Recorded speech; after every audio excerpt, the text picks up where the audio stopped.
ఎవడెళ్ళడు. కానీ ఇన్ని చోట్ల తిరిగి నాకు పెద్ద సర్కిల్ ఉందండి అంటాడు. నాకు వాళ్ళు తెలుసండి, వీళ్ళు తెలుసండి అంటాడు.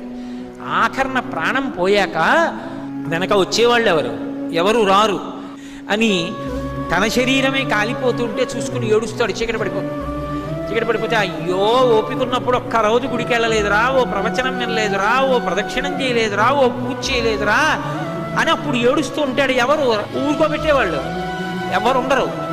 అప్పుడు అక్కడ ఎవరూ లేకపోతే చచ్చిపోయిన వాడు ఏడిచి 1000 మాటలు చచ్చిపోతారని నేనున్నాను, ఏడవకురా, ఇంకో శరీరం ఇస్తానని చెప్పడానికి అక్కడ కూర్చున్నాను పార్వతి అన్నాడు. ఆయన్ని పట్టుకుని శ్మశానవాసి అని చెప్పి నింద చేయడం కన్నా కృతజ్ఞత ఇంకొకటి ఉంటుందా? అంతకన్నా అసహ్యకరమైన విషయం ఇంకోటి ఉంటుందా? అలా అన్నవాడు అసలు మనుష్యుడు అనిపించుకోవడానికి వాడు యోగ్యుడే. కాబట్టి అందుకు కూర్చున్నాను పార్వతి, అంతేకాని నాకు సరదా పుట్టి శ్మశానానికి వెళ్ళి కూర్చోలేదని చెప్పాడు.